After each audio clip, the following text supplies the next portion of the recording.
माहे जमादुस्सानी का आगाज हो चुका है। अल्लाह रब्बुल इज्जत इस माह मुबारक की बरक़ात हम सबको नसीब फरमाए। बचंद ही अशार बारगाहे सैयदना सिद्दीक़ अकबर रज़ियल्लाहु ताला अन्हु में मनक़बत के मुझे पेश करने हैं। जितने भी अहबाब तशरीफ फरमा है तवज्जो के साथ सुनेंगे तो इंशाअल्लाह लुत्फ़ मिलेगा। मुसल्लम है मोहम्मद से वफा सिद्दीक़ अकबर की, मुसल्लम है मोहम्मद से वफा सिद्दीक़ अकबर की।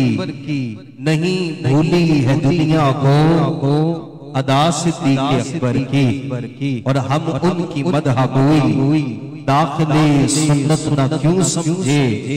नबी तारीफ करते थे सदा सिद्दीक़ अकबर की। मैं नहायत अदब से शहज़ादा अत्तार हज़रत अल्लामा मौलाना क़िबला हाजी मोहम्मद बिलाल अत्तारी साहब दामद बरकातुहुल आलिया से मुल्तमिस हूँ। क़िबला अपने खूबसूरत बयान से हम सब के क़ुलूब अज़हान को मुनव्वर फरमाए। नारे तकबीर, नारा रिसालत।